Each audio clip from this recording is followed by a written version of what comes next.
Welcome back guys. চলুন আমরা দেখি আর আপনাদের সঙ্গে গল্প করি।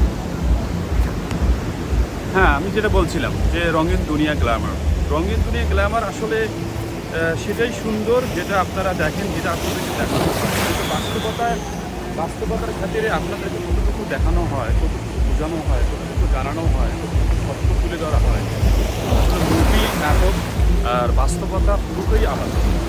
দেখেন, এখানে যা সুন্দর আছে তা তো আমরা কোনো গ্রামার আপনাদেরকে দেখাচ্ছি না, বাস্তবেই আমি দেখাচ্ছি। কিন্তু আমি এই কারণে বলতেছি, ক্যামেরায় যা কিছু মনে হয় সুন্দর, আসলেই কি তা সুন্দর? ক্যামেরায় যা কিছু দেখা যায় আসলেই কি তা কতটুকু মনোবল? এখানে তো কোনো গ্ল্যামার নাই।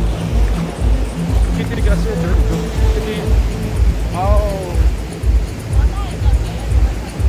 দুজন ছবি তুলতেছে।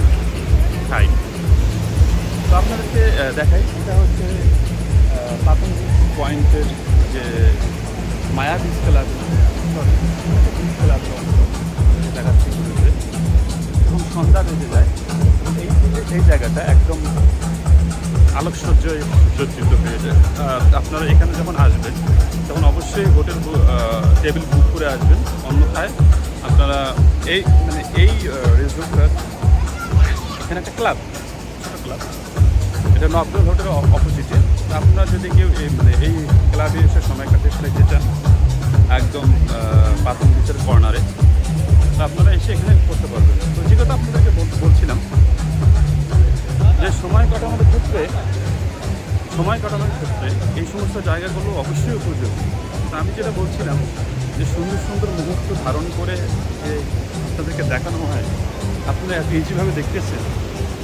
আসলে এই সুন্দর দৃশ্য ধারণ করার ক্ষেত্রে কতটুকু শ্রম, কতটুকু মেধা, কতটুকু সময় ব্যয় করতে হয় আপনাদের একটু ধারণা থাকা উচিত। অনেকে মনে করে যে একটা ক্যামেরা নিয়ে একটা পাঞ্চিং করলেই মনে হয় কান্ট্রি মনিটাইজেশন পাওয়া যায়, ফেসবুক থেকে, ইউটিউব থেকে টাকা আর্ন করা যায়। যতটা সহজভাবে আমরা চিন্তাভাবনা করি আসলে অতটা সহজ না। আপনারা যারা